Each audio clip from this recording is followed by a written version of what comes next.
Hello guys, welcome to the class. This is मैं अभिषेक साहू। आज हम इस वीडियो में पढ़ने वाले हैं इलेक्ट्रिक डाइपोल क्या होता है, डाइपोल मोमेंट क्या है एंड इलेक्ट्रिक डाइपोल के कारण इसके अराउंड वेरियस फील्ड पर जो इलेक्ट्रिक फील्ड बनती है, चाहे वो एक्सियल पॉइंट हो, चाहे इक्वेटोरियल पॉइंट हो या फिर कोई भी जनरल पॉइंट। तो हम इन तीनों पॉइंट्स पर आज हम इलेक्ट्रिक फील्ड निकालना सीखेंगे और आपको बताएंगे कि इन पर न्यूमेरिकल किस तरह से एग्जाम में पूछा जाता है। तो without wasting your time let's get started guys. But लेकिन उससे पहले हम आपको बता दें कि भाई ये हमारा फर्स्ट चैप्टर का फिजिक्स का 9th लेक्चर है। इस चैप्टर में 2-3 लेक्चर और आएंगे, चैप्टर फिनिश हो जाएगा। लेकिन इससे पहले हम 8 लेक्चर अभी तक अपलोड कर चुके हैं जिनकी लिंक आपको इस वीडियो के डिस्क्रिप्शन में मिल जाएगी। लेकिन अगर आप हमारे साथ लगातार जुड़े रहना चाहते हैं, कोई भी वीडियो मिस करना नहीं चाहते, तो आप टेलीग्राम चैनल को जरूर से ज्वाइन कर लो। टेलीग्राम चैनल आपको मिल जाएगा। टेलीग्राम पे जाओगे तो सर्च करना वहां पर अभिषेक साहू सर फिजिक्स। क्या? अभिषेक साहू सर फिजिक्स, ये आपको टेलीग्राम का नाम है चैनल का। यहां पर क्या होगा कि आपको सभी वीडियोस की जो लिंक है वो लाइन से मिलती रहेंगी। इसके साथ साथ इस लेक्चर के जस्ट बाद इस लेक्चर के जो पीडीएफ नोट्स होंगे वो भी अपलोड कर देंगे विद टाइम। जैसे ही चैप्टर खत्म होगा इसके हैंड रिटन नोट्स भी आपको प्रोवाइड कराने की कोशिश करेंगे, तो आपसे कोई चीज मिस नहीं होना चाहिए। हाँ, इसकी जो लिंक है वो डिस्क्रिप्शन में भी दी हो सकती है, लेकिन अगर लिंक काम ना करे तो आप अभिषेक साहू सर फिजिक्स लिख के टेलीग्राम पर ज्वाइन कर सकते हैं। चलिए, और अगर आपने चैनल को अभी सब्सक्राइब कर ही दिया है तो सब्सक्राइब करने के साथ साथ बेल आइकॉन को जरूर से हिट कर देना, सब्सक्राइब के पास वाली घंटी। क्योंकि कई बार क्या होता है, बच्चों को लगता है सर की आज वीडियो नहीं अपलोड हुई है, लेकिन अब वीडियो की आप तक नोटिफिकेशन नहीं पहुंच पाती। हाँ, अब एक आध दिन नहीं अपलोड हो पाई होगी, कोशिश करूंगा बिल्कुल पर डे आएगी। ठीक, चलिए, तो सब्सक्राइब के पास में जो घंटी लगी है ना, बेल आइकॉन, उसको जरूर से हिट कर दो, जिससे आपके पास तक सारी नोटिफिकेशन पहुंचती रहेंगी, अदरवाइज नोटिफिकेशन हो जाएगी मिस। नाउ, अगर आप चाहते हैं कि जो बाकी के लेक्चर्स हैं इनकी लिंक आपको इसी वीडियो के नीचे मिल जाए, तो आप इस वीडियो का डिस्क्रिप्शन चेक करेंगे तो आपको सभी जो लिंक है इसी वीडियो के नीचे मिल जाएंगी। इसके अलावा आप प्लेलिस्ट सेक्शन चेक कर सकते हैं। क्लास 12 फिजिक्स के नाम से हमने प्लेलिस्ट बना दी है और इसमें इसी साल के लेटेस्ट लेक्चर सभी अपलोड इसमें करते चले जा रहे हैं। तो इतने सारे अड्डे हो गए वीडियो को ढूंढने के। ठीक, चलिए नाउ, तो अभी हम बात करते हैं सबसे पहले वाले हैं कि इलेक्ट्रिक डाइपोल क्या होता है। देखो, इलेक्ट्रिक डाइपोल के नाम में छुपा हुआ है डाइपोल, मतलब दो पोल होंगे। तो इलेक्ट्रिक डाइपोल में एक नेगेटिव पोल होता है, मतलब एक नेगेटिव चार्ज होता है और एक पॉजिटिव चार्ज होता है, और इन दोनों चार्जेस के बीच की सेपरेशन, मतलब जो डिस्टेंस है, ये 12 होती है। तो इलेक्ट्रिक डाइपोल कुछ भी नहीं है, एक ऐसा सिस्टम ऑफ चार्ज है जिसके अंदर एक चार्ज नेगेटिव, एक चार्ज पॉजिटिव होता है और दोनों की जो वैल्यू है वो सेम होती है। तो electric dipole is a group of charge having charges having equal in magnitude but opposite in direction, separated by some distance 12। अच्छा, क्या हमने डेली लाइफ में कहीं किसी डाइपोल का नाम सुना हुआ है? हाँ, बिल्कुल। जैसे कि आपने सुना है हाइड्रोक्लोरिक एसिड। तो हाइड्रोक्लोरिक एसिड में क्या होता है? H+Cl negative. तो देखो, आप ये देखें कि इसके पास भी एक पॉजिटिव चार्ज है और इसके पास भी एक नेगेटिव चार्ज है, और आप देखेंगे कि भाई हाइड्रोजन का सेंटर और क्लोरीन के सेंटर के बीच की कुछ डिस्टेंस होगी, तो हमने कहा कि भाई ये डिस्टेंस को नाम दे दिया 12। ठीक, तो HCl भी क्या है? एक इलेक्ट्रिक डाइपोल ही तो है। इसी तरह से H2O, दो हाइड्रोजन के पॉजिटिव और ऑक्सीजन के भी दो पॉजिटिव, तो क्या बन गया? Equal and opposite charges separated by some distance is called electric dipole. अभी क्या होता है ना कि डाइपोल तो जरूर छोड़ना है कि डाइपोल में चार्ज एक एक कूलाम का ही हो। डाइपोल में दोनों चार्जेस, एक 2 कूलाम, एक -2 कूलाम, एक 4 कूलाम, एक -4 कूलाम, ये भी हो सकता है। तो डाइपोल की स्ट्रेंथ बताने के लिए, डाइपोल की ताकत बताने के लिए, डाइपोल की मेजरमेंट के लिए एक क्वांटिटी होती है जिसको हम बोलते हैं डाइपोल मोमेंट। क्या बोलते हैं? Dipole moment. अब ये डाइपोल मोमेंट क्या होता है जरा बताओ। तो डाइपोल मोमेंट क्या है? इस इलेक्ट्रिक डाइपोल की ताकत या कहीं स्ट्रेंथ बताने के लिए यूज्ड क्वांटिटी होती है। याद रखिए कि इलेक्ट्रिक डाइपोल क्वांटिटी नहीं होता। याद रखो, dipole is not a quantity, dipole is not a physical quantity. Dipole कोई फिजिकल क्वांटिटी नहीं है, physical quantity, but dipole moment is a physical quantity. Dipole moment is a physical quantity. समझ गए? Physical quantity वो होती है जिसको आप मेजर कर सकें। तो आप डायपोल को मेजर नहीं कर सकते, आप डायपोल मोमेंट को मेजर करते हैं। बात समझ में आ रही है? हाँ जी, बोलिए। बात क्लियर हो रही है ना? चलिए, तो देखो, तो आगे हम बढ़ेंगे और डायपोल मोमेंट का फॉर्मूला क्या होता है फिर। तो याद रखो, डायपोल मोमेंट का फॉर्मूला होता है, सबसे पहले हम डायपोल मोमेंट को रिप्रेजेंट करते हैं पी से। किससे? पी से। और डायपोल मोमेंट एक वेक्टर क्वांटिटी होती है। कैसी क्वांटिटी? Vector quantity. इसकी अगर वेक्टर है तो डायरेक्शन भी होगी। हाँ जी भाई, वेक्टर है तो उसकी डायरेक्शन होती है। Dipole moment is a vector quantity represented by P vector, और इसकी डायरेक्शन होती है from negative charge to positive charge. Direction कहां से कहां? नेगेटिव चार्ज से पॉजिटिव चार्ज की जो डायरेक्शन होती है, ये डायपोल मोमेंट की डायरेक्शन होती है। कई बार बच्चे एकदम कंफ्यूजन में आ जाते हैं या कभी दिमाग नहीं लगा पाते हैं, सोचते नहीं है कि सर डायपोल तो नेगेटिव टू पॉजिटिव होता है ना। गलत। डायपोल तो आप कैसे भी बनाओ, चाहे प्लस चार्ज पहले लिख दो, चाहे माइनस बाद में लिख दो, है ना, लेकिन डायपोल मोमेंट की डायरेक्शन हमेशा कहां से कहां? माइनस क्यू से प्लस क्यू। क्लियर है? नाउ तो भी देखिए, तो डायपोल मोमेंट का फॉर्मूला क्या बन जाता है? डायपोल मोमेंट का फॉर्मूला बन जाता है, अभी तो आप समझ गए होंगे कि डायपोल मोमेंट क्या बताता है, इसकी स्ट्रेंथ। तो डायपोल मोमेंट का फॉर्मूला होता है मैग्नीट्यूड ऑफ आइदर चार्ज, मतलब दोनों चार्ज में से किसी भी चार्ज की वैल्यू इनटू दोनों चार्जेस के बीच की डिस्टेंस। अभी देखो, हमने कहा डायपोल मोमेंट की जो कैसी क्वांटिटी है? Vector quantity. तो उसकी जो डायरेक्शन है वो कहां से कहां? माइनस से प्लस। हाँ, तो यहां पर हम लेंथ के ऊपर वही वेक्टर लगा देते हैं। क्यों लगा देते हैं? क्योंकि देखो, आपने लेंथ को स्केलर क्वांटिटी पढ़ा है ना, वो 11th तक था, लेकिन जब भी किसी लेंथ को डायरेक्शन मिल जाए तो हम उसको वेक्टर क्वांटिटी की तरह ट्रीट कर सकते हैं, आगे भी करेंगे। क्लियर है? चलिए, तो डायपोल मोमेंट का फॉर्मूला क्या? P vector is equal to Q into 2l। तो अब देखो, किसी के पास चार्ज ज्यादा है तो उसकी स्ट्रेंथ बढ़ जाएगी डायपोल की। हाँ, तो डायपोल मोमेंट जो है इस चीज को बता सकता है। आगे हम एक और जरूरी पॉइंट की बात करेंगे कि इलेक्ट्रिक डायपोल पर नेट चार्ज कितना होता है। आंसर है 0 सर। इलेक्ट्रिक डायपोल पर नेट चार्ज कितना होता है? 0। But electric dipole electric field बनाता है। जरा सोचो कि मान के चलिए कि मेरे पास ये एक माइनस चार्ज है, या आपने सबसे पहले जब इलेक्ट्रिक फील्ड लाइन ड्रॉ करी होंगी तो आपने बनाई होगी कि भाई ये प्लस चार्ज और ये माइनस चार्ज। तो यहां से देखो कि जो इलेक्ट्रिक फील्ड लाइन है वो इस तरह से बनती है। इसका मतलब है कि ये तो इलेक्ट्रिक डायपोल है ना, लेकिन हमने क्या देखा कि इलेक्ट्रिक डायपोल है तो क्या हुआ? इलेक्ट्रिक फील्ड तो बना रहा है ना, नेगेटिव टू पॉजिटिव जा रही है। तो आपको यहां से हमेशा याद रखना है कि इलेक्ट्रिक डायपोल पर नेट चार्ज 0 होता है, लेकिन इसकी इलेक्ट्रिक फील्ड 0 नहीं होती, इसकी इलेक्ट्रिक फील्ड नॉन 0 होती है। क्लियर हुआ? नाउ आगे इसमें एक चीज और जो हमें ध्यान देनी है जनरल इंफॉर्मेशन के लिए, कि आइडियली इलेक्ट्रिक डायपोल का जो साइज होता है ये 0 होता है। Size of electric dipole is 0, size of ideal dipole is 0। ये चीज आपको ध्यान रखनी है कि नेचर में जो डायपोल होते हैं, बेसिकली जो नॉर्मली जो होते हैं, ये एकदम जो है बहुत ही ज्यादा छोटे साइज के पाए जाते हैं। चलिए आगे हम बात करेंगे कि जो इलेक्ट्रिक फील्ड है ये कितनी जगहों पर इलेक्ट्रिक फील्ड बना सकता है डायपोल। तो बड़ी सिंपल सी बात है, आपने देखा कि कोई भी डायपोल इसके चारों ओर इलेक्ट्रिक फील्ड बनाता है। देखिए जरा, यहां पे देखो, ये डायपोल का है, बोले चारों ओर इलेक्ट्रिक फील्ड बना रहा है ना, है ना। यहां ऊपर भी बना रहा है, नीचे भी बना रहा है, लेफ्ट भी बना रहा है, राइट भी बना रहा है। तो कहने का मतलब है कि डायपोल के अराउंड 3 बेसिक रीजन होते हैं जहां पर हम इलेक्ट्रिक फील्ड कंसीडर करते हैं। एक तो ये देखो माइनस चार्ज, और ये एक प्लस चार्ज। ठीक, चलिए। अच्छा, अगर मैं कहूं डायपोल मोमेंट की डायरेक्शन कहां से कहां, तो हमेशा क्या बोलोगे? हमेशा नेगेटिव टू पॉजिटिव। तो अगर मुझे ये यहां पे दिखाना हो तो पी वेक्टर से दिखा सकता हूं ना, इन दोनों के बीच की डिस्टेंस चलो कुछ भी होगी ना। अभी देखो, ये हो गई डायपोल एक्सिस। क्या हो गई ये हो गई डायपोल एक्सिस। ये डायपोल एक्सिस है। तो डायपोल एक्सिस अगर मैं यहां भी दिखा रहा हूं तब भी इस लाइन को क्या बोलूंगा? Dipole axis. और यहां भी देख रहा हूं तब भी इसको क्या बोलूंगा? Dipole axis.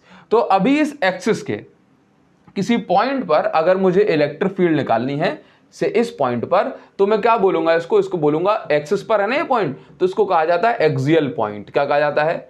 Axial point.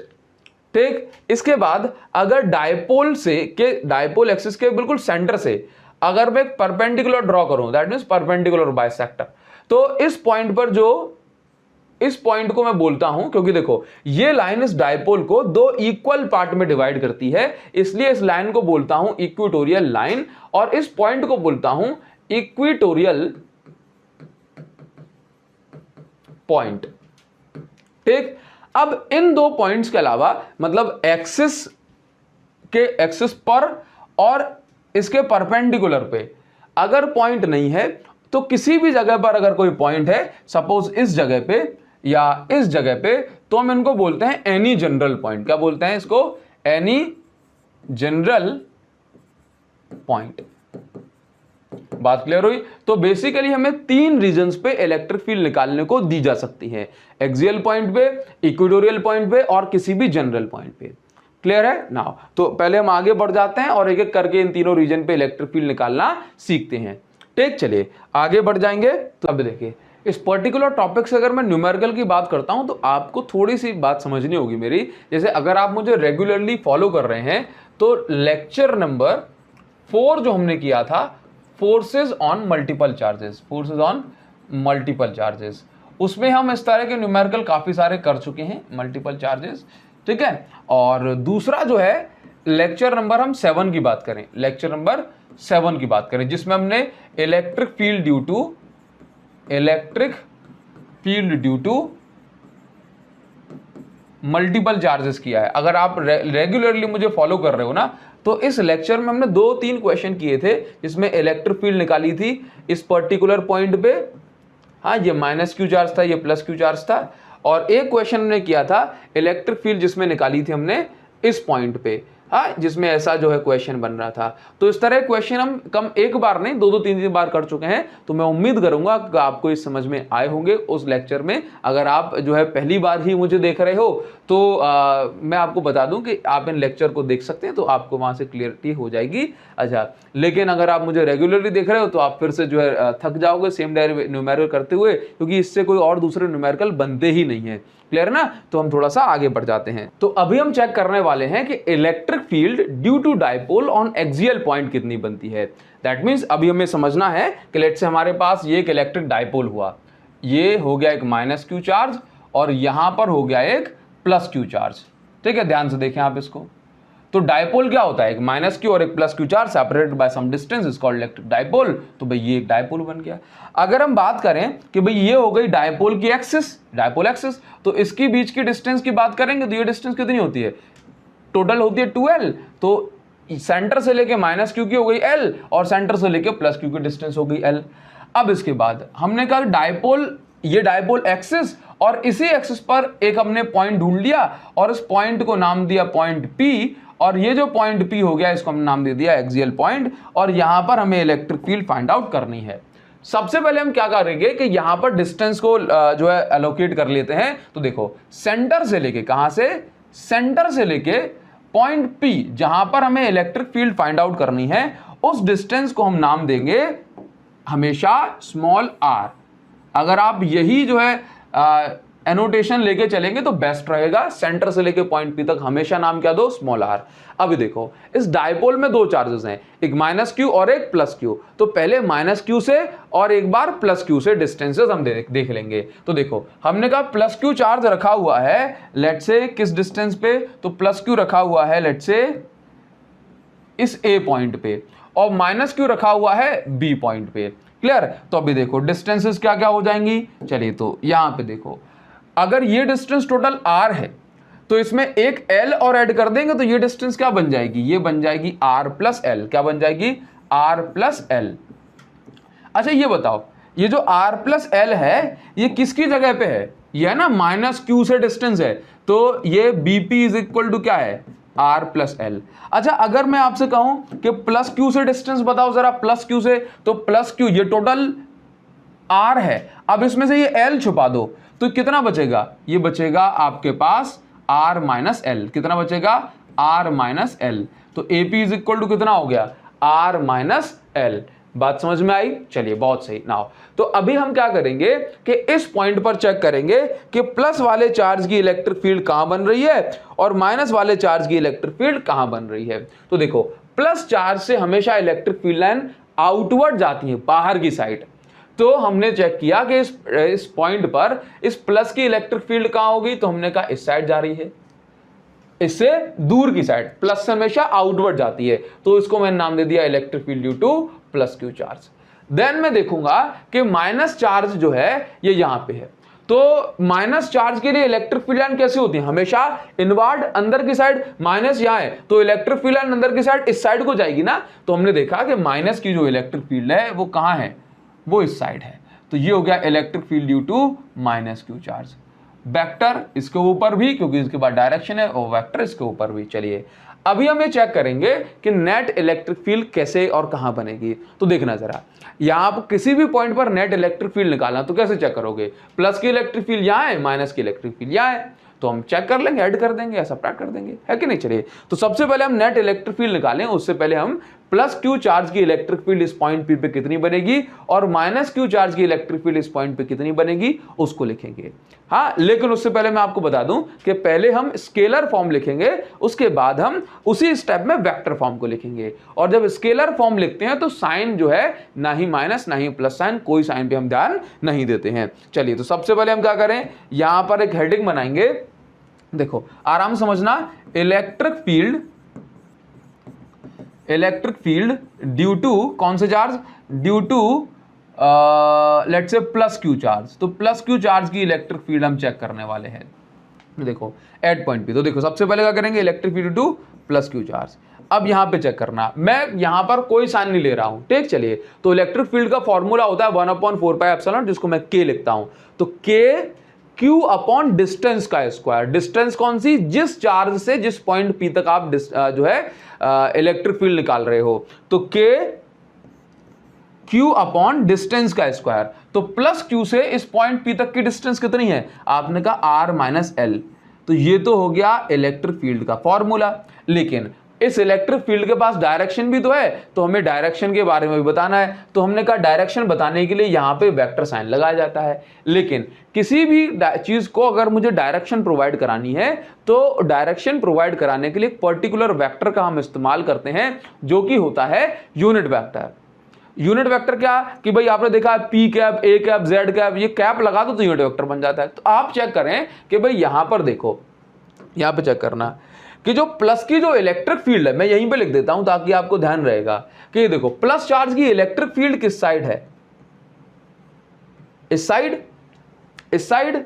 हाँ, अब देखो डायपोल मोमेंट की डायरेक्शन कहां से कहां, तो आपने कहा सर डायपोल मोमेंट की डायरेक्शन होती है नेगेटिव टू पॉजिटिव। कहां से कहां, नेगेटिव टू पॉजिटिव। तो डायपोल मोमेंट भी कहां है, इस साइड है, इसी साइड है। ये इलेक्ट्रिक फील्ड प्लस की इलेक्ट्रिक फील्ड साइड और डायपोल मोमेंट माइनस से प्लस भी इस साइड। तो आप देखेंगे कि भाई जो इलेक्ट्रिक फील्ड है और डायपोल मोमेंट दोनों की डायरेक्शन सेम है, इसलिए मैं यहां पर क्या करूंगा, इनटू में ये बताया जा रहा है कि इलेक्ट्रिक फील्ड की डायरेक्शन डायपोल मोमेंट की डायरेक्शन के बराबर है, कहूं डायपोल मोमेंट की डायरेक्शन में ही है। चलिए आगे हम बढ़ेंगे, तो ये वेक्टर दिखाने का तरीका हो गया। आगे हम लिखेंगे कि electric field due to minus Q charge. तो माइनस क्यू चार्ज के कारण इलेक्ट्रिक फील्ड अगर मुझे बतानी है तो कैसे बताऊंगा, देखो जरा, तो minus Q charge, electric field due to minus Q charge is equal to, अच्छा वेक्टर नहीं लगा रहा हूं, बोला सर वेक्टर हम बाद में लगाएंगे, तो देखो वेक्टर। चलिए अभी देखो फॉर्मूला फिर से वही है, के क्यू अपॉन, सिर्फ वैल्यू लेनी है तो साइन नहीं दिखा रहा हूं, के क्यू अपॉन डिस्टेंस का स्क्वायर। तो माइनस क्यू से यहां तक की डिस्टेंस कितनी है, आर प्लस एल का होल स्क्वायर। चलिए इनटू में क्या है, तो आप भी चेक करें, ये तो हो गया फॉर्मूला। अब अगर मुझे डायरेक्शन बतानी है तो जरा चेक करो कि यहां पर electric field minus Q charge के लिए इलेक्ट्रिक फील्ड की डायरेक्शन कहां है, तो माइनस क्यू के लिए इलेक्ट्रिक फील्ड इस साइड है, माइनस क्यू के लिए इलेक्ट्रिक फील्ड कहां है, इस साइड है कि नहीं। ये देखो माइनस क्यू जा रही है, तो माइनस क्यू की इलेक्ट्रिक फील्ड कहां है, इस साइड है। या आपको अपनी कॉपी में नहीं बनाना है ऐसे, लेकिन याद रखने के लिए आप बना सकते हो उसको। अब चेक करो कि माइनस क्यू की इलेक्ट्रिक फील्ड इस साइड है, लेकिन डायपोल मोमेंट की डायरेक्शन किस साइड है, माइनस से प्लस हमेशा फिक्स होती है, तो डायपोल मोमेंट की डायरेक्शन हो गई माइनस से प्लस। तो आप ये देखिए कि जो नेट इलेक्ट्रिक फील्ड है, क्या जो नेट इलेक्ट्रिक फील्ड है, इसकी डायरेक्शन और डायपोल मोमेंट की डायरेक्शन कैसी है, ऑपोजिट। और ऑपोजिट है इसलिए मैं यहां पे माइनस पी कैप का इंटू करूंगा, किसका? माइनस पी कैप का। अच्छा ये देखो, तो माइनस में यहां पे लगाने की बजाय मैं डायरेक्ट यहीं पे लगा देता हूं। बात समझ में आ गई? तो यहां पे किसका इंटू हो गया? यहां पे इंटू हो गया माइनस पी कैप का। क्लियर हो गया? तो इस तरह से मैंने पॉइंट पी पर इस प्लस क्यू चार्ज के कारण बनने वाली इलेक्ट्रिक फील्ड और माइनस क्यू चार्ज के कारण बनने वाली इलेक्ट्रिक फील्ड दोनों को निकाल दिया है। अभी मुझे देखना है कि नेट इलेक्ट्रिक फील्ड इस पॉइंट पे कितनी बनेगी। तो net electric field at point P, अब तो कुछ भी नहीं है, एट पॉइंट पी कैसे बनेगी? तो इसके लिए कुछ भी नहीं करेंगे, देखो जरा। तो यहां पर क्या करेंगे कि भाई ई नेट, या मैं सिंपल लिखूंगा कि ई इज इक्वल टू, ये चेक कर लो कि इलेक्ट्रिक फील्ड ड्यू टू, कभी भी जो है वेक्टर क्वांटिटीज का सम करते हैं तो वहां से आपको जो है डायरेक्शन वगैरह सब सारी चीजें मिल जाएंगी। तो देखो मतलब वहां से आपको नेट इलेक्ट्रिक फील्ड मिल जाएगी। तो हमने कहा E vector is equal to electric field to plus Q charge और electric field to minus Q charge, इन दोनों को ऐड कर दो, जो भी इलेक्ट्रिक फील्ड होगी वो आ जाएगा आंसर। अच्छा, अगर मैं नेट इलेक्ट्रिक फील्ड की डायरेक्शन पूछूं आपसे तो वो क्या बताओगे?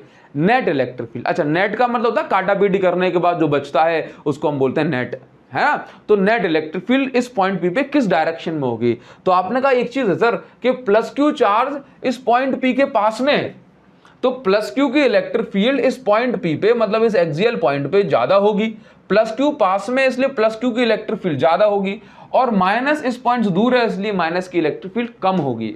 तो इसका मतलब है जो इलेक्ट्रिक फील्ड, जिस इलेक्ट्रिक फील्ड का इफेक्ट, नेट इफेक्ट इस जगह पे रहेगा, इस पॉइंट पी पे रहेगा, वो चार्ज है प्लस क्यू। तो प्लस क्यू की इलेक्ट्रिक फील्ड कहां बन रही है? तो प्लस क्यू की इलेक्ट्रिक फील्ड बन रही है in the direction of P cap, dipole moment की डायरेक्शन में। तो हमने नेट इलेक्ट्रिक फील्ड जो निकाल रहे हैं उसके साथ में किसका इंटू करेंगे? पी कैप का इंटू करेंगे। क्लियर है? मतलब साइड में लिख देंगे अलोंग पी कैप, बस चलता जाएगा। चलिए अभी देखो, अब कुछ नहीं करना, पी कैप पे ध्यान मत देना।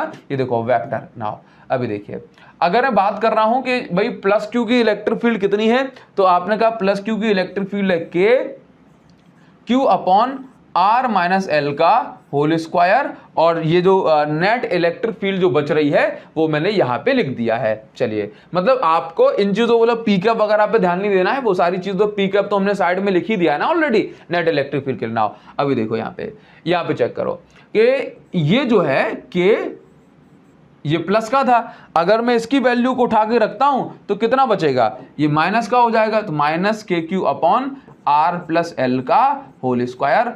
और अब यहाँ पे P cap minus P cap वगैरह से दिमाग नहीं लगाना, क्योंकि हमने पता कर लिया कि नेट इलेक्ट्रिक फील्ड तो जो है इस पॉइंट पी पे नेट इफेक्ट सिर्फ प्लस क्यू का बचेगा, और प्लस क्यू की electric field along P cap है, तो बस ये साइड में चलता रहेगा, इस पे अपन को कुछ भी नहीं करना है अभी। अभी देखो इलेक्ट्रिक फील्ड ड्यू टू, मतलब ये नेट इलेक्ट्रिक फील्ड जो बन रही है ये कितनी हो रही है जरा देखो, इसमें से के और क्यू आ जाएगा बाहर, अंदर सिर्फ बचेगा 1 अपॉन आर माइनस एल का होल स्क्वायर, और ये माइनस का 1 अपॉन आर प्लस एल का होल स्क्वायर।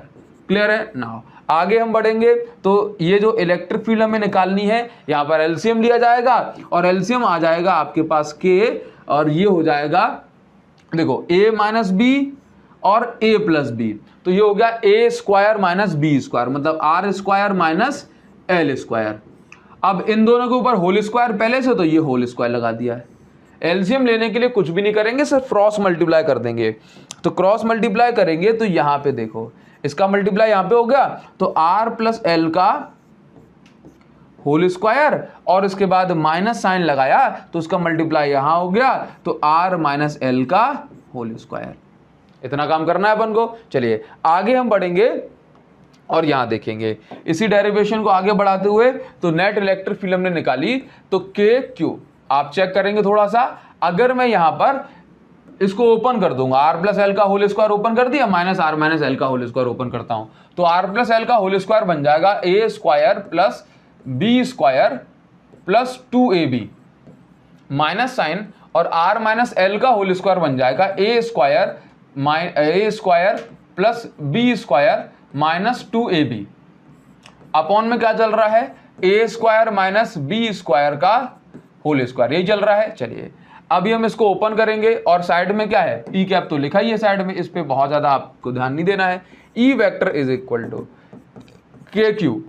अब देखो ध्यान से देखना, क्या करेंगे? इसको ओपन कर दो, R square plus L square plus 2RL। अभी देखो साइन चेंज हो जाएंगे, माइनस साइन ब्रैकेट के बाहर है तो minus R square minus L square plus 2RL, यहां से आपने देखा अपॉन में R square minus L square लिखा हुआ ऑलरेडी। अब इसके बाद आप देखेंगे कि भाई जो ऑपोजिट साइंस है ये कैंसिल हो जाएंगे, आर स्क्वायर से माइनस का आर स्क्वायर, एल स्क्वायर से माइनस का एल स्क्वायर। तो यहां पर आपने देखा कि जो नेट इलेक्ट्रिक फील्ड जो बच रही है ये हो रही है आपके पास ये ई मतलब E vector is equal to K into Q. ऊपर क्या बचा है, ऊपर बचा है 2RL प्लस 2RL, तो ये हो गया 4RL। तो K इंटू क्यू, ऊपर बचा है 4RL और नीचे बचा है R square minus L square, और जो इंटू है साइड में वो पी कैप का चल ही रहा है, इंटू पी कैप का साथ में चल ही रहा है वेक्टर साइन के लिए। चलिए अब यहाँ पे चेक करो ऊपर क्या लिखा है, अगर मैं K को साइड में कर दूं तो क्या मैं इस 4QRL को ये 4QRL को ऐसे लिख सकता हूं, देखो जरा, E vector is equal to ये K into 2QL into 2R। बोला सर बिल्कुल लिख सकते हो, 2 2 जा 4, 4QRL जैसा कैसा into R square minus L square. चलिए अभी बस आप इतना चेक करो कि यहां पर क्या है कि 2QL को मैं क्या लिख सकता हूं, चेक करो जरा, मैं थोड़ा सा इसको छोटा कर देता हूं, चेक करो, वेट, हाँ जा रहा है साइड में। तो 2QL को मैं क्या लिख सकता हूं, देखो जरा, तो 2QL को मैं लिख सकता हूं ना P, तो मैं यहां पर व्हाइट पेन से फिर से चेंज करके E vector is equal to K, और इस 2QL की जगह मैं क्या लिख सकता हूं, मैं लिख सकता हूं P इंटू में है 2R, अपॉन में क्या आ गया R square minus L square का होल स्क्वायर। चलिए अभी आप यहां पर चेक करो, साइड में जो पी कैप का इंटू चल रहा है वो चलता ही रहेगा, पी कैप का इंटू चलता ही रहेगा। आगे आप ये चेक करो कि इलेक्ट्रिक फील्ड जो है ये कितनी हो जाएगी, देखना जरा, के को तो मैंने के लिख दिया, अभी देखिए P into 2R as it is है, तो यहां पर हम एक कंडीशन मानते हैं कि यदि जो R है, if R is much greater than, very much greater than L, अगर जो R है ये L से बहुत ज्यादा बड़ी डिस्टेंस है, then L can be neglected, तो L को हम क्या कर देंगे, L को हम कर देंगे नेग्लेक्ट। चलिए नाउ, तो अभी देखिए, तो E vector is equal to K into P into 2R upon, यहां से नीचे से L नेग्लेक्ट हो जाएगा तो ये बचेगा R स्क्वायर का होल स्क्वायर बचेगा, मतलब R की पावर 4। और यहां से आप देखें कि अगर आप कैंसलेशन करोगे तो ये कुछ इस तरह से कैंसिल होने के बाद ये देखो कितना बचेगा, और यहां पे पी कैप का इंटू चल ही रहा है, ये कितना बचेगा चेक करो जरा, देखो, तो देखो E vector is equal to K को मैंने K लिखा और ऊपर बचा है 2P और नीचे बचा है R क्यूब बचा है, इंटू में क्या चल रहा है, पी कैप चल रहा है, पी कैप इंटू में चल रहा है पी कैप। चलिए अभी देखो, तो बस खत्म हो गया ये। अभी इसके बाद क्या करना है, अगर मैं इसको इस तरह से लिखता हूं तो मैं लिख सकता हूं 1/4 pi epsilon naught 2P upon R cube, और डायरेक्शन की बात करें तो ये है अलोंग पी कैप। तो ये हो गया हमारे पास electric field due to dipole on axial point का एक सिंपल सा डेरिवेशन, जिसमें कुछ भी नहीं है, सिर्फ यहां तक आपको मेन कहानी जिसमें बच्चे साइन वगैरह में कंफ्यूज होते हैं वो आपको समझ के चलनी है बस, ठीक है। चलिए हम आगे बढ़ जाएंगे थोड़ा सा। देखिए एक्सियल पॉइंट के बाद मुझे इलेक्ट्रिक फील्ड निकालनी होती है डायपोल के कारण ऑन इक्वेटोरियल पॉइंट।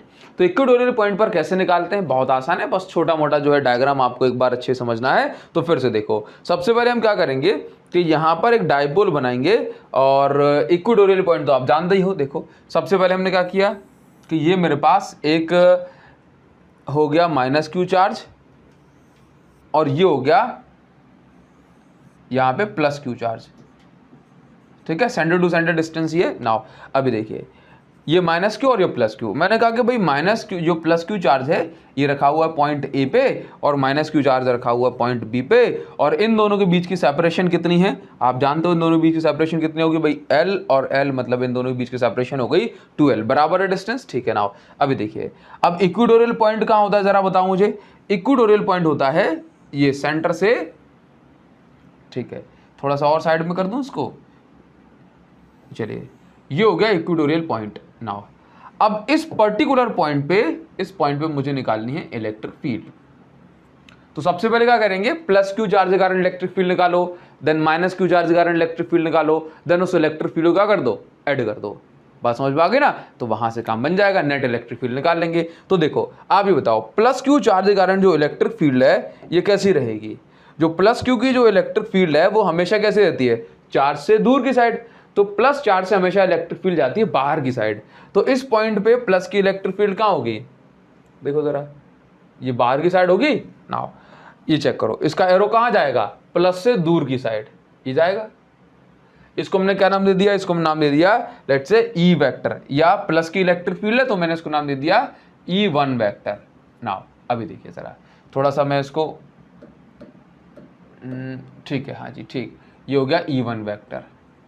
अभी देखो, माइनस क्यू जो चार्ज है उसकी इलेक्ट्रिक फील्ड, माइनस के लिए इलेक्ट्रिक फील्ड लाइन हमेशा अंदर की साइड आती है। तो माइनस के लिए जो इलेक्ट्रिक फील्ड लाइन होगी ये कैसे आएगी, ये आएगी अंदर की साइड।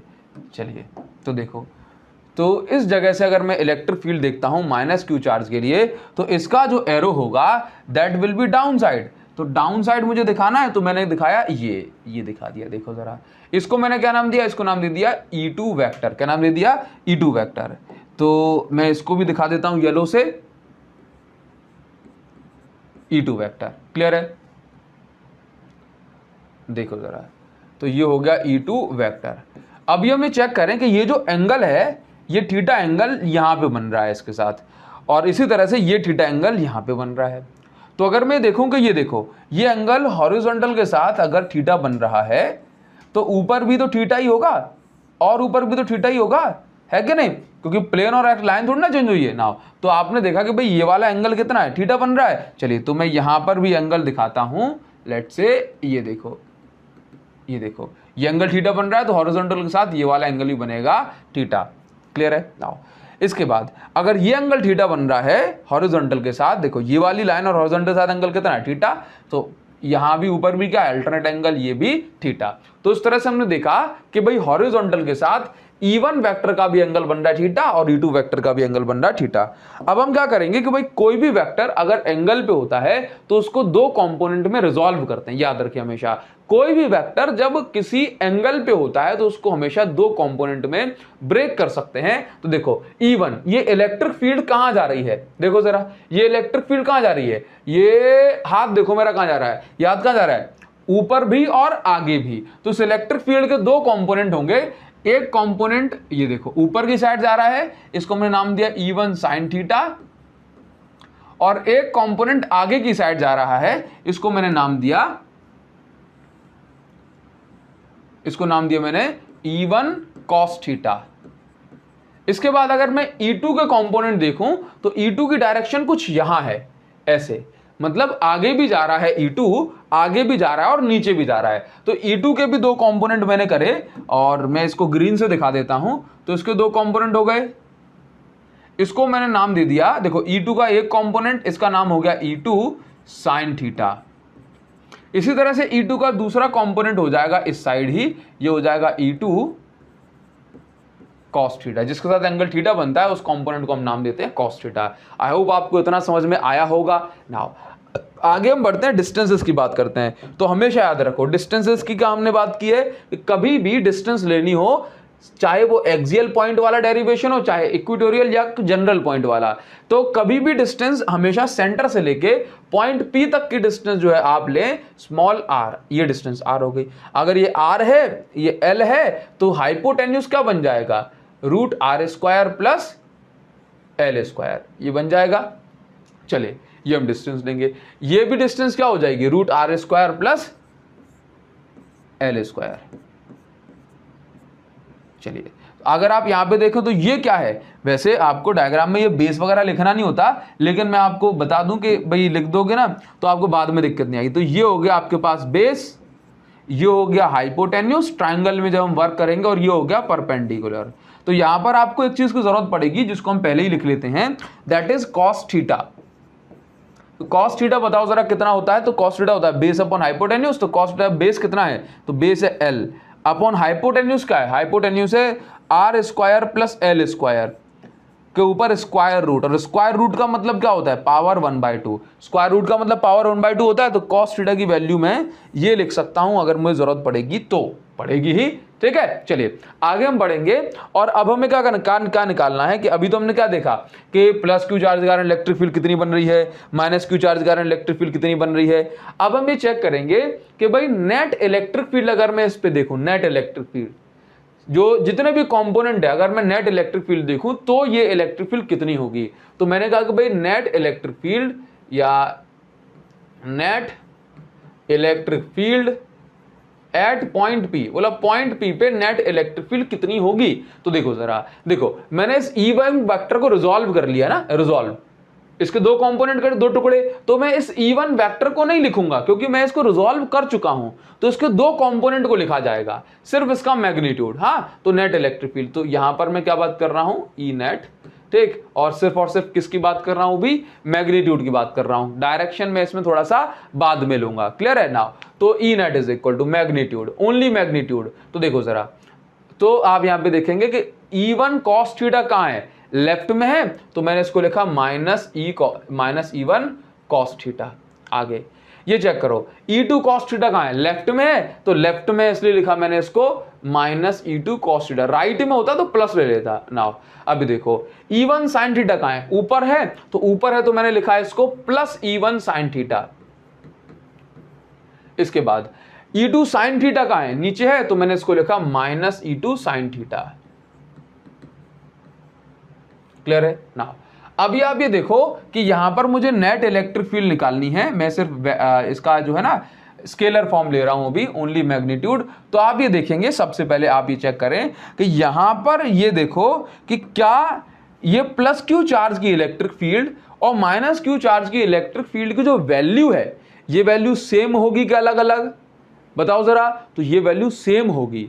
पूछो क्यों, क्योंकि ये चार्ज की वैल्यू दोनों है, तो चार्ज की वैल्यू कितने, दोनों क्यू है, कोई 2q 3q तो नहीं है, तो दोनों क्यू है। दोनों की डिस्टेंस भी पॉइंट पी से बराबर है, तो दोनों की जो स्ट्रेंथ है इलेक्ट्रिक फील्ड की, वो इस पॉइंट पी पे कैसी होगी, बराबर। तो हम यहां पे लिखेंगे कि भाई यहां पर जो E1 है और E2 है, ये कैसा है, ये सेम है। तो ये जो हम ई नेट निकाल रहे हैं, इसमें हम ऐसा लिखेंगे कि भाई देखो ये माइनस E1 cos थीटा, इसके बाद ये माइनस E2 को भी हमने क्या लिख दिया, minus E1 cos theta plus E1 sin theta, और इसके बाद हमने E2 को भी क्या लिख दिया, E1 sin थीटा। तो ऐसा करने से हम देखते हैं कि भाई देखिए जरा, ऐसा करने से हम क्या देखते हैं कि जो ये वाला साइन थीटा और ये वाला साइन थीटा, ये E1 sin थीटा हो जाता है कैंसिल, और ये दोनों हो जाते हैं ऐड। कौन कौन से, ई नेट इज इक्वल टू हम निकाल रहे हैं, तो ये दोनों हो जाते हैं ऐड। तो E net is equal to, ये देखो -2 ये E1 cos थीटा और ये E1 cos थीटा, ये क्या हो जाएंगे ऐड, तो -2 E1 cos थीटा। देन हम आगे बढ़ेंगे, ई नेट इज इक्वल टू, यहां पे देखिए जरा कितना हो जाएगा, ये देखो मॉड से, कभी भी कोई चीज इस मॉड से बार से बाहर निकलती है तो इसका साइन नहीं लिया जाता, हमेशा कैसी होती है, पॉजिटिव। तो ये हो गया 2E1 cos थीटा। तो ई नेट कितना निकल के आ गया, 2E1 cos theta. Vector sine लगाएंगे, टेंशन मत लो, घबराओ मत। देखिए जरा, तो इसके लिए ना मुझे ई नेट, इसको मैं बनाता हूं लेट्स से इक्वेशन नंबर 1, ठीक, या चलो cos थीटा की वैल्यू, ठीक है ना। तो अभी देखो इस ई नेट के लिए मेरे पास E1 और E2 होना बहुत जरूरी है। तो कैसे निकालेंगे, तो सबसे पहले आप भी चेक करो, देखना जरा यहां पे चेक करो, E1 की वैल्यू अगर मैं निकालता हूं E1, तो फॉर्मूला क्या होता है, इलेक्ट्रिक फील्ड का फॉर्मूला क्या होता है, 1/4πε0, जिसको मैं K लिखता हूं।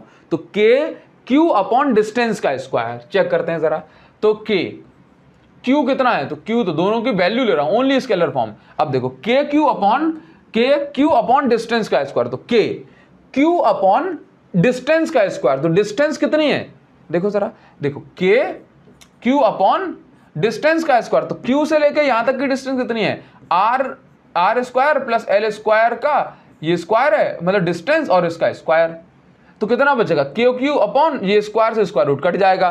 तो कहने का मतलब है कि यहां पर जो बचने वाला है प्लस Q की जो इलेक्ट्रिक फील्ड है वो कितनी हो जाएगी, देखो जरा ये, तो आप यहां पे लिख भी सकते हो electric field due to plus Q charge,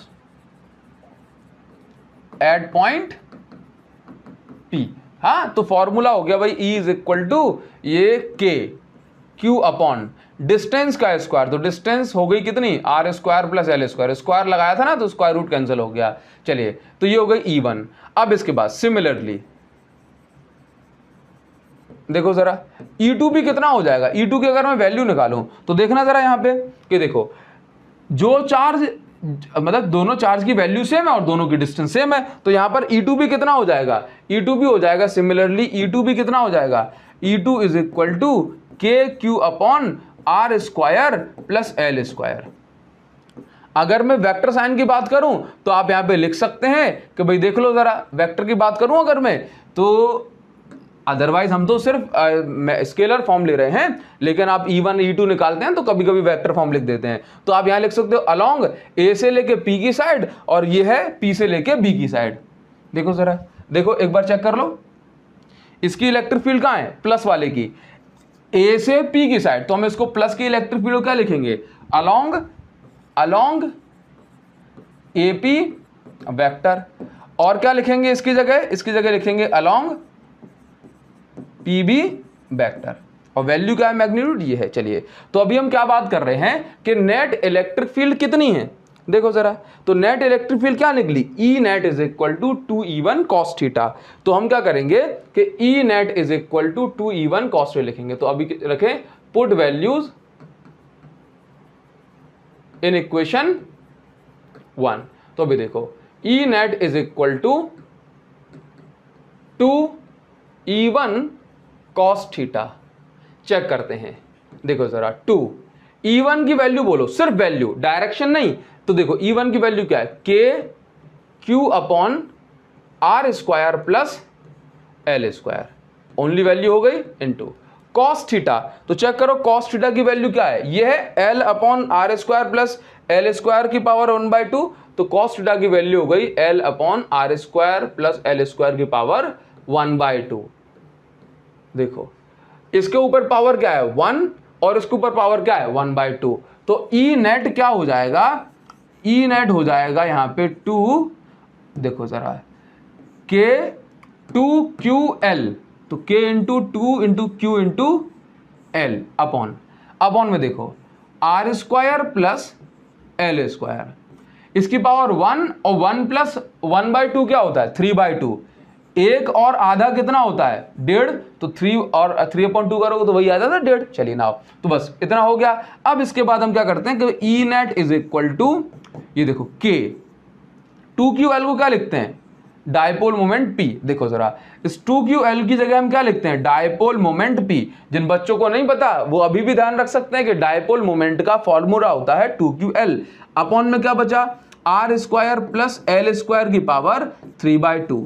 अच्छा, फाइनल स्टेप क्या होता है, अगर हम ये कंसीडर कर लें, क्या करें फाइनल स्टेप में क्या है कि अगर हम ये कंसीडर कर लें, ये देखो थोड़ा सा हम इसको छोटा कर देते हैं,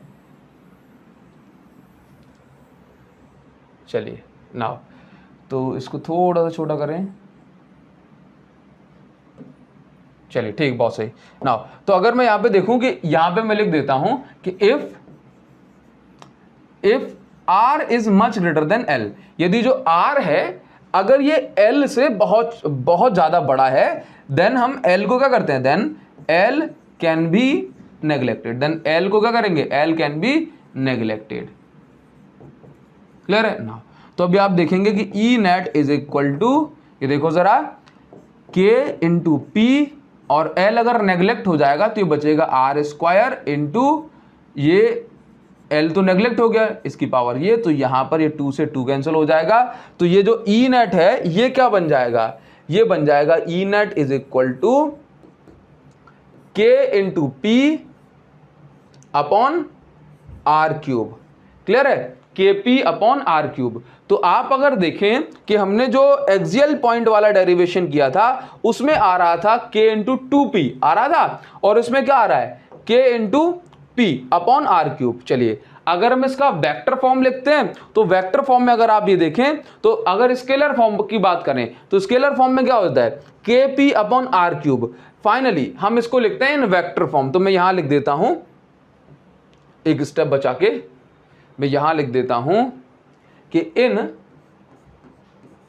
वेक्टर फॉर्म, आखिरी स्टेप में वेक्टर फॉर्म लिखना जरूरी है। तो भाई देखो ई नेट वेक्टर। अब बताओ आप ट्राई करो जरा के, तो के को मैं 1/4 भी लिख सकता हूं ना, के पी अपॉन आर क्यूब।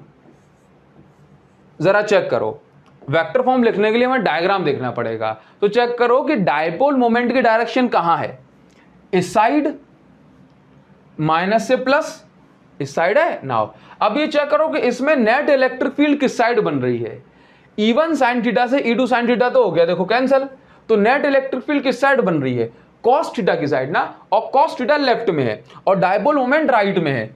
तो डायपोल मोमेंट राइट में है, कॉस थीटा वाली डायरेक्शन मतलब नेट इलेक्ट्रिक फील्ड लेफ्ट में है, समझे। नेट इलेक्ट्रिक फील्ड लेफ्ट में है और डायपोल मोमेंट राइट में है। इसका मतलब यह है कि जो नेट इलेक्ट्रिक फील्ड की डायरेक्शन है वो डायपोल मोमेंट की डायरेक्शन के ऑपोजिट है।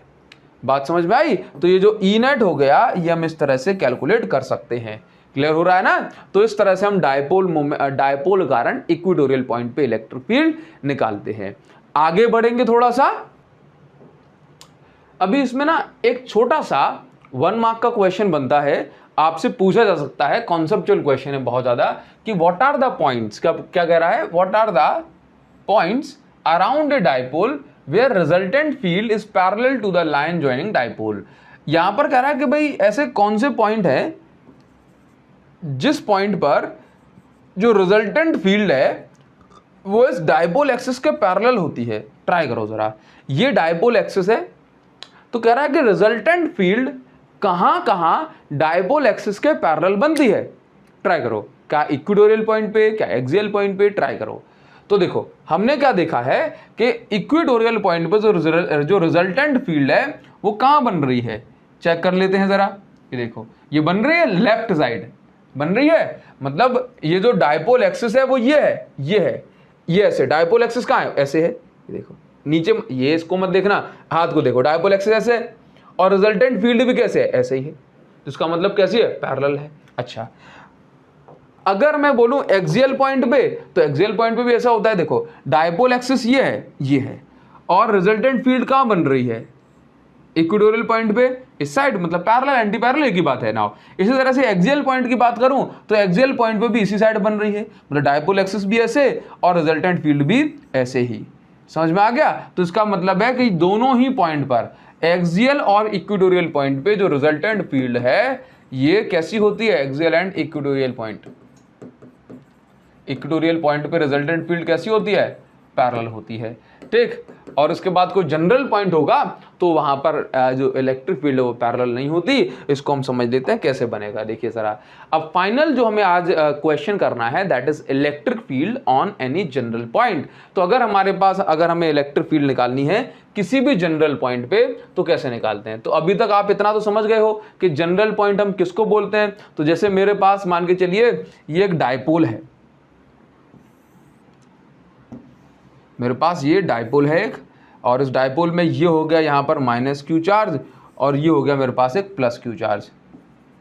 ठीक, तो कहीं भी लेट्स से मुझे इस पॉइंट पे इलेक्ट्रिक फील्ड निकालनी है तो इस पॉइंट को मैं क्या बोलूंगा, ना तो ये एक्सियल पॉइंट पे और ना ही जो है ये इक्वेटोरियल पॉइंट पे। तो ये कैसा पॉइंट है, ये है जनरल पॉइंट। तो उस पॉइंट पे इलेक्ट्रिक फील्ड निकालनी है तो वो कैसे निकालेंगे, आइए इसको देख लेते हैं। तो सबसे पहले मैंने माना कि देखो पहली चीज आपको इसमें समझना पड़ेगा कि डायपोल मोमेंट कैसी क्वांटिटी है, डायपोल मोमेंट, डेवलपमेंट लिख दी, डायपोल मोमेंट एक वेक्टर क्वांटिटी है। ठीक, डायपोल मोमेंट एक वेक्टर क्वांटिटी है। और उसके बाद आगे लिखो, and vectors can be resolved in component, resolved in to perpendicular components, या मैं सिंपल सी बात लिखूं तो vectors can be resolved in components. बस ये बात याद रखो, कंपोनेंट्स। देखिए तो अगर मेरे पास कोई भी वेक्टर है तो मैं उस वेक्टर के दो कंपोनेंट कर सकता हूं। जैसे कि अगर मैं कहूं कि इस साइड मेरे पास, अच्छा ऐसा हो सकता है कि मान के चलो ये एक पार्टिकल है या एक कोई बॉडी है। अब अगर ये बॉडी पे एक फोर्स यहां लग रहा है ऐसे, लेट्स से ये कुछ भी नाम हो गया F, और एक फोर्स लग रहा है यहां पे F, तो ये फोर्स कहां जा रहा होगा, बीचों बीच जा रहा होगा ना। तो मतलब जो रिजल्टेंट है या जो बॉक्स है ये कहां जाएगा, ये बॉक्स सीधे जाएगा, सीधे जाएगा, स्ट्रेट जाएगा, जाएगा ना स्ट्रेट। तो बस ये चीज समझो। तो इसका मतलब है कोई बॉडी अगर किसी फोर्स का या किसी वेक्टर का रिजल्टेंट सीधा है तो इसका मतलब वहां पॉसिबिलिटीज हो सकती है कि इसका एक कंपोनेंट ऊपर हो, मतलब इस तरह से, और एक कंपोनेंट यहां हो। समझ गए ना। तो यही चीज हम पढ़ने वाले हैं कि लेट्स से जो डायपोल मोमेंट है वो भी कैसी क्वांटिटी है, dipole moment P vector is also a scalar quantity, scalar quantity. Now तो रिजल्टेंट है, ये क्या है, स्टेट रिजल्टेंट। तो यहां पर पॉसिबिलिटी बनती है कि भाई यहां पे हो सकता है कि अगर P वेक्टर यहां दिखाया जा रहा है या चलो यहां पे अगर P वेक्टर दिखाया रहा है तो एक कंपोनेंट इसका ऊपर हो सकता है, इसको हम नाम दे देंगे P cos थीटा, और एक कंपोनेंट इसका नीचे भी हो सकता है, इसको हम नाम दे देंगे P sin थीटा। ये बात आपको अच्छे से समझ के चलनी है, P sin थीटा। ऐसा हमने कहा ऐसा हो सकता है, क्योंकि हम जब तक ये अज्यूम नहीं करेंगे तब तक हम इस डेरिवेशन को नहीं कर पाएंगे। अच्छा, यहां पर आपको इस डेरिवेशन को करने के लिए एक चीज और अच्छे से दिमाग में बिठा लेनी है कि electric field on equatorial point का फॉर्मूला होता है E is equal to KP/r³, जबकि एक्सियल पॉइंट का फॉर्मूला होता है इलेक्ट्रिक फील्ड निकालने का E is equal to K2P/r³। ये बात आप अपने दिमाग में अच्छे से बिठा लें, बन जाएगा, आपसे कोई दिक्कत नहीं आएगी। KP/r³ और इसके बाद K2P/r³। क्लियर है ना। नाउ आगे हम थोड़ा सा बढ़ेंगे, आगे बढ़ जाते हैं। चलिए, और अब हम बात करेंगे जनरल पॉइंट पे इलेक्ट्रिक फील्ड कैसे निकाली जाए। तो सबसे पहले मैंने क्या किया, यहां पर मैं एक बनाऊंगा डायग्राम बढ़िया सा। ये डायपोल हो गया और यहां पर मैंने बताई कि भाई ये -q चार्ज और ये हो गया ये +q चार्ज। ठीक, अब यहां पर हमने क्या कहा कि भाई ये इसका सेंटर हो गया। ठीक है, चलो ये इसका सेंटर बता दी, सेंटर ही हो रहा है ना। ये यहाँ पे शिफ्ट कर दो जाओ। अभी डायपोल मोमेंट की डायरेक्शन किस साइड है, आपने कहा डायपोल मोमेंट की डायरेक्शन होती है माइनस से प्लस की साइड। और ये पॉइंट मैंने कंसीडर कर लिया कि ये पॉइंट जो हो गया ना, ये पॉइंट हो गया जनरल पॉइंट P, जिस पे मुझे इलेक्ट्रिक फील्ड निकालनी है। तो मैंने सबसे पहले क्या किया कि भाई सेंटर से डिस्टेंस ले ली, या उससे भी पहले मैं आपको बताऊं, मैंने जस्ट अभी बात की थी कि डायपोल मोमेंट की डायरेक्शन अगर इस साइड है तो उसके हम दो कंपोनेंट कर सकते हैं। तो हमने कहा कि इसका एक कंपोनेंट हो सकता है इस साइड हो। ठीक, एक कंपोनेंट पॉसिबल है ना कि एक कंपोनेंट इसका यहां पे हो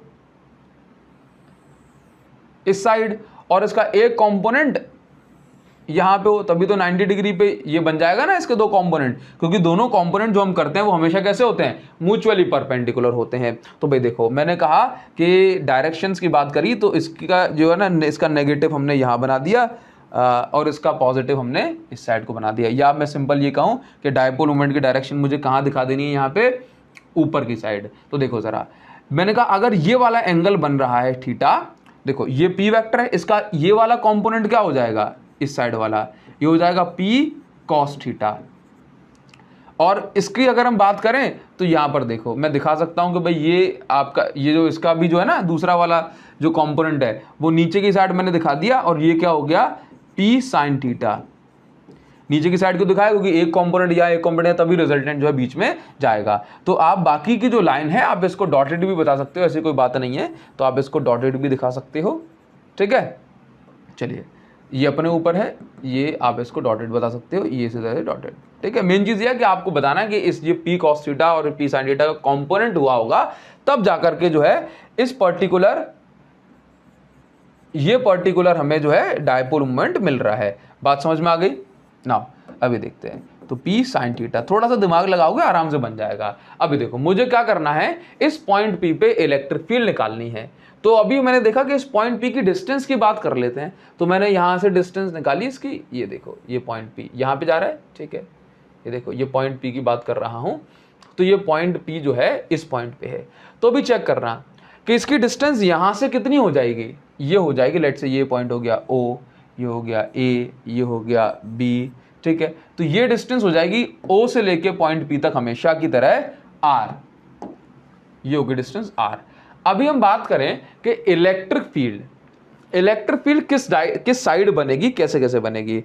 तो यहां पर आपको समझना पड़ेगा दो बातें। जैसे कि हमेशा अगर यहां पर कोई डायपोल होता, जैसे माइनस क्यू चार्ज और ये प्लस क्यू चार्ज, ये माइनस और ये प्लस, चेक करना, देखो ये माइनस और ये प्लस, ये डायपोल होगा जिसका डायपोल मोमेंट हो गया p cos थीटा। बात समझो, हमने कहा कि भाई ये p वेक्टर है, इसके दो कंपोनेंट के, एक p cos थीटा और ये p sin थीटा। तो भाई ये एक्चुअल में क्या है, ये p cos थीटा क्या है, ये डायपोल मोमेंट की ही तो वैल्यू है। तो हमने कहा यहां पर अगर कोई डायपोल होगा माइनस क्यू प्लस क्यू, तब जाके इसका डायपोल मोमेंट कुछ बन रहा होगा p cos थीटा। तो इसके बाद अगर हम इस डायपोल के कारण, ये डायपोल जो हमने अज्यूम किया है उसके कारण अगर मैं इलेक्ट्रिक फील्ड निकालता हूं तो कहां बनेगी, ये माइनस और ये प्लस। तो नेट इलेक्ट्रिक फील्ड कहां बनेगी, चेक करो जरा, नेट इलेक्ट्रिक फील्ड कहां बनेगी, सीधे ही बनेगी। तो हमने कहा भाई ये जो इलेक्ट्रिक फील्ड हो गई ये कौन से डायपोल के कारण हो गई, लेट्स से इसका नाम हो गया A1 और ये B1। इसी तरह से ये इसका हमने नाम दे दिया A2 और ये B2। Clear now. तो अभी चेक करो, इसका नाम क्या होगा, इलेक्ट्रिक फील्ड, इसको आप नाम दे दो भले ही E1, या चलो मैं थोड़ा सा यहाँ पे ये नेमिंग का चक्कर हटा दूं। चलिए देखो जरा, तो यहाँ पर मैं बोल देता हूँ कि ये आपका पहला वाला कंपोनेंट हो गया और ये आपका दूसरा वाला कंपोनेंट हो गया। तो पहले वाले कंपोनेंट के हिसाब से मैं देखूं तो ये जो पॉइंट P है ये पहले वाले की एक्सियल पॉइंट कहलाएगा ना, कि देखो ये पहला वाला कंपोनेंट ऐसे है, और अगर मैं इस पॉइंट पे देखूं तो ये क्या कहलाएगा, ये इसका एक्सियल पॉइंट कहलाएगा। बात समझ में आई ना। तो हमने क्या कहा कि एक्सियल पॉइंट पे जो इलेक्ट्रिक फील्ड है वो बन रही है ऐसे, ठीक है ना। अगर मैं आपसे कहता हूं कि इस दूसरे वाले पॉइंट को देखो, ये दूसरा वाला dipole moment p sin theta, तो p sin थीटा ऐसे है, ये देखो ये सेकंड वाला कंपोनेंट ऐसे है, और ये जो पॉइंट p है ये इस पे ऐसे है। मतलब अगर मैं इस p sin थीटा के लिए देखूं तो ये जो पॉइंट P है ये इक्वेटोरियल पॉइंट पे, और इक्वेटोरियल पॉइंट पे अगर आप देखते हैं कि नेट इलेक्ट्रिक फील्ड कहां बनती है, तो देखो जरा ये हमने इक्वेटोरियल पॉइंट के लिए डेरिवेशन किया था कि इक्वेटोरियल पॉइंट पे नेट इलेक्ट्रिक फील्ड बनती है डायपोल मोमेंट के ऑपोजिट डायरेक्शन में। ये डायपोल मोमेंट -6 प्लस और इसका ऑपोजिट डायरेक्शन ये रहा। बात समझ में आ गई। चलिए, तो डायपोल मोमेंट के ऑपोजिट डायरेक्शन में हमें नेट इलेक्ट्रिक फील्ड बनानी है। तो चेक करो जरा, तो अगर ये माइनस है और ये प्लस है तो नेट इलेक्ट्रिक फील्ड इसकी बनेगी डायपोल मोमेंट के ऑपोजिट डायरेक्शन में। तो इसका मतलब है कि ये माइनस और ये प्लस, तभी तो इस साइड हमने p sin थीटा लिया था। तो नेट इलेक्ट्रिक फील्ड कहां बनेगी, इस साइड। चलिए, तो इसको हमने क्या नाम दे दिया, इसको हमने नाम दे दिया E2। तो देखो जरा, तो E1 एक्चुअल में क्या है, इसका एक्सियल पॉइंट पे है, और E2 क्या है, इस वाले के इक्वेटोरियल पॉइंट पे है। तो आप यहां पे लिख सकते हो E2 is on equatorial point of P sin theta, ठीक है, और E1 is on axial point of P cos theta, ठीक है। चलिए, अब आपको कुछ भी नहीं करना है। तो इस जगह पे दो इलेक्ट्रिक फील्ड बन रही हैं, एक बन रहा है E1 वेक्टर, दूसरा बन रहा है E2 वेक्टर, और इस जगह पे अगर मैं रिजल्टेंट इलेक्ट्रिक फील्ड निकालता हूं तो वो हो जाएगा E वेक्टर।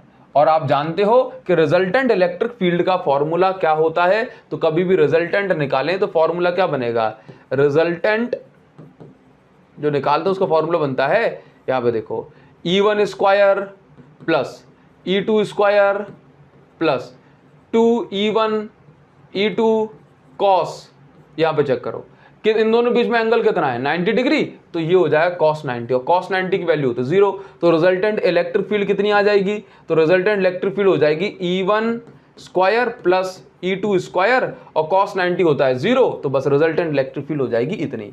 बात समझ में आई। तो इसके लिए मुझे E1 निकालना पड़ेगा और E2 निकालना पड़ेगा। अब यहाँ पे चेक करो कि E1 देखो जरा कितना होगा।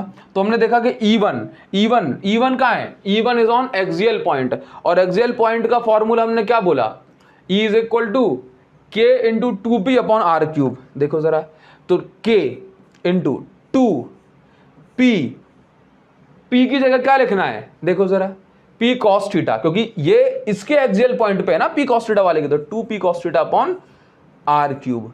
डिस्टेंस तो इसके डायपोल से ये आर क्यूब ही है, चाहे कहीं से भी देख लो, चाहे इसके सेंटर से पकड़ लो, चाहे इसके सेंटर से आर क्यूब।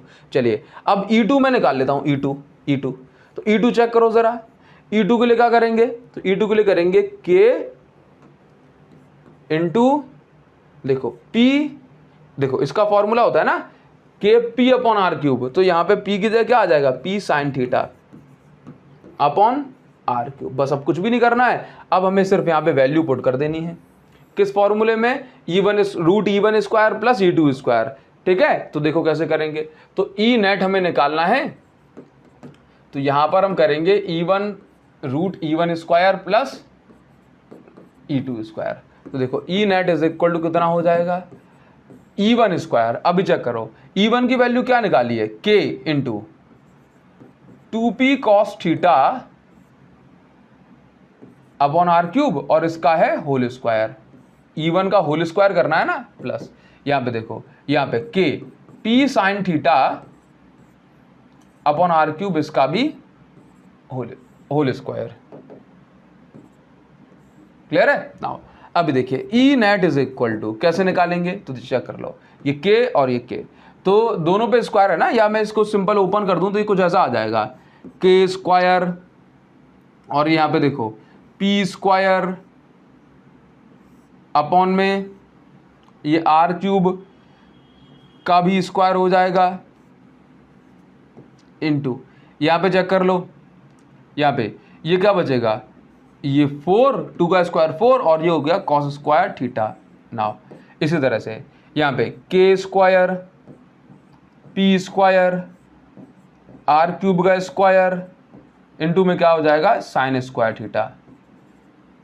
अब देखो स्क्वायर रूट से बाहर निकाल देते हैं, तो देखो ये सब कुछ बाहर आ जाएगा, तो कुछ ऐसा हो जाएगा ना, ये देखो K स्क्वायर बाहर, ये K स्क्वायर पहले से कॉमन आ रहा है, तो यहाँ पे ये K बाहर बचेगा, P बाहर आ जाएगा, अपॉन में आर क्यूब बाहर आ जाएगा। देखो स्क्वायर रूट से बाहर होगा ना, अंदर बच जाएगा 4 cos square theta plus sine square theta. Clear है ना। अभी यहाँ पर क्या है ना, थोड़ा सा अपन को जो है स्टेप को ध्यान रखना पड़ेगा कि यहाँ पर हम इसको कैसे सॉल्व कर सकते हैं। तो इस पे ना अभी देखो ऐसा तो नहीं कि 4 दोनों के साइड है तो 4 कॉमन ले लूँ तो cos square theta plus sin square theta की जगह 1 रख सकता हूँ। तो ऐसा करना पड़ेगा मुझे कि इस 4 cos स्क्वायर थीटा को मैं ब्रेक कर दूँ।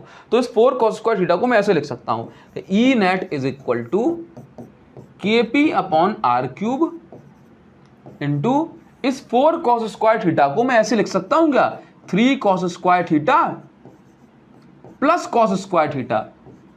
तो कितना हो गया 4 cos स्क्वायर थीटा, और यहां पर क्या आ जाएगा प्लस का साइन स्क्वायर थीटा हो जाएगा। नाउ अभी क्या करना है कि यहां पर हम ये अज्यूम कर लेंगे कि भाई देखो अज्यूम, अब तो क्या अज्यूम करना है, यहां पर हमने ये मान लिया कि ये जो cos square theta plus sine square theta ये क्या बन जाएगा, तो ये बन जाएगा 1। तो यहां पे जो E नेट निकल के आया ये आ गया KP अपॉन आर क्यूब, और ये हो गया रूट के अंदर 3 cos square theta plus cos square theta plus sine square theta क्या होता है 1। चलिए तो ये बन गया E net is equal to KP upon R cube और 3 cos स्क्वायर थीटा प्लस 1। तो ये अपना जो है ये डेरिवेशन हो गया कंप्लीट। बस यहीं तक हमको पुट करना है। अब इसके बाद हमेशा याद रखो कि एक्सियल पॉइंट के लिए अगर आप theta is equal to 0 degree put करोगे इसमें तो आपको जो है क्या मिल जाएगा, E net is equal to KP upon R cube, और यहाँ पे देखो 3 cos स्क्वायर 0 का मतलब क्या है 1 प्लस 1 आ जाएगा। तो यहाँ पे आपका आंसर फिर से वही बचेगा 2p अपॉन आर क्यूब। और इक्वेटोरियल पॉइंट के लिए अगर आप 90 डिग्री पुट करके देखोगे तो फिर से आपका ये ओनली cos 90 का मतलब क्या होता है 0 हो जाएगा, और आपका ये फिर क्या बचेगा as it is KP upon R cube. तो इस तरह से आप जनरल पॉइंट पर भी इलेक्ट्रिक फील्ड निकाल सकते हो। थोड़ा समझने में दिक्कत होती है ना, कम ही एग्जाम में पूछा जाएगा, लेकिन ये इंपॉर्टेंट था जो हमने जो है सीखना है, इसको बहुत जरूरी है जो हमने सीख लिया है इसको। इसके बाद आपसे मिलेंगे नेक्स्ट वीडियो में, तब तक के लिए thank you so much guys, thanks a lot, see you again in the next video, thank you.